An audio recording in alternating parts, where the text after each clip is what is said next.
So while these sweet potatoes cook, let's talk about what it looks like to intellectualize your emotions. So anytime we're intellectualizing anything, it literally just means that I understand what it is. I have a cognitive understanding of what it is that I'm feeling, but I do not know, or I do not want to process what it is that I'm feeling. A year or so ago, a mentee of mine asked me, what does it really look like to process your emotion? And this is the breakdown that I gave her.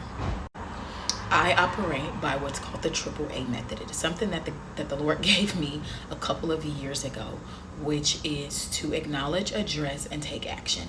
Now, when we're looking at processing our emotions, we actually have to go through the stages of what that looks like. Anytime we're going through the stages of anything, that means it's a process.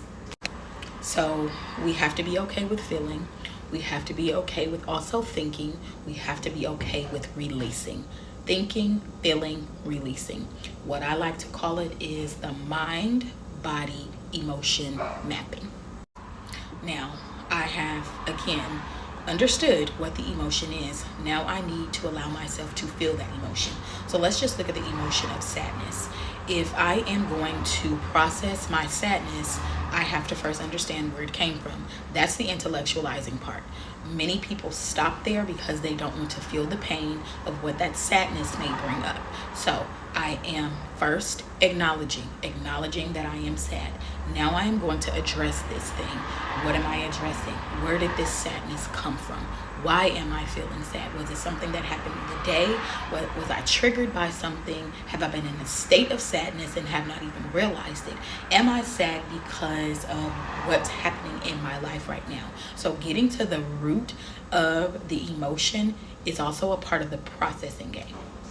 And I use the word game loosely, not really this is a game.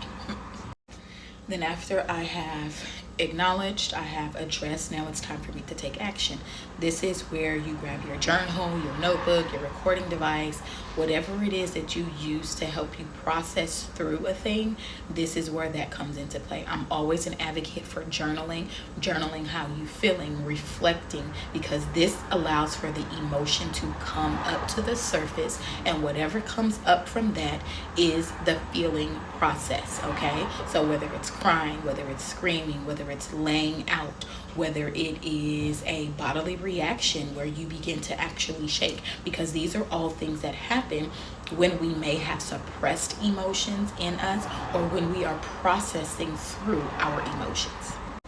And so overall, the difference between intellectualizing and processing your emotion is allowing yourself to feel and taking the necessary steps to release the emotion, so you're no longer attached to it, and it is no longer just a thought that you know, but something that you felt and that you can identify later on when it comes up in your life.